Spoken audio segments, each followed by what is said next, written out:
পশ্চিমবঙ্গের নবম মুখ্যমন্ত্রী হতে চলেছেন শুভেন্দু অধিকারী। ইতিমধ্যেই ঘোষণা করেছেন স্বরাষ্ট্রমন্ত্রী অমিত শাহ।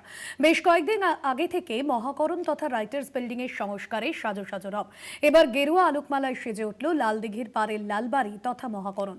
মহাকরণ থেকে আগামী সরকার চলবে, মিলছে এমনই আভাস। এবার গেরুয়া আলোতে সেজে উঠল লালদিঘির পাড়ের লালবাড়ি অর্থাৎ মহাকরণ।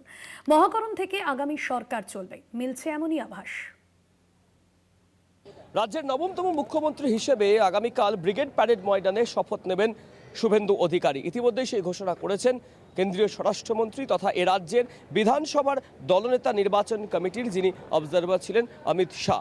আর একদিকে যখন শুভেন্দু অধিকারী লোকভবনে নতুন সরকার গঠন এবং নয়া মন্ত্রিসভার অনুমোদনপত্র জমা দিলেন, ঠিক সেই সময়ই সন্ধ্যা থেকেই কার্যত সাদো সাদো রব রাইটার্স বিল্ডিং তথা মহাকরণে। তার কারণ, যে খবর সামনে আসছে, নতুন যে সরকার রাজ্যের সেই সরকার চলবে এই মহাকরণ থেকেই, এবং সেই মহাকরণের অলিন্দেই বসবেন শুভেন্দু অধিকারী থেকে শুরু করে একাধিক মন্ত্রী, এমনটাই সূত্র মারফত খবর উঠে আসছে। তবে তার আগে একদম দেখানোর চেষ্টা করব এই সেই মহাকরণ, যে মহাকরণ ইতিমধ্যেই রঙিন আলোয় সেজে উঠেছে। গেরুয়া রঙের যে আলো, সেই টুনি লাইটের মাধ্যমে সাজিয়ে তোলা হচ্ছে গোটা মহাকরণ বা রাইটার্স বিল্ডিংকে।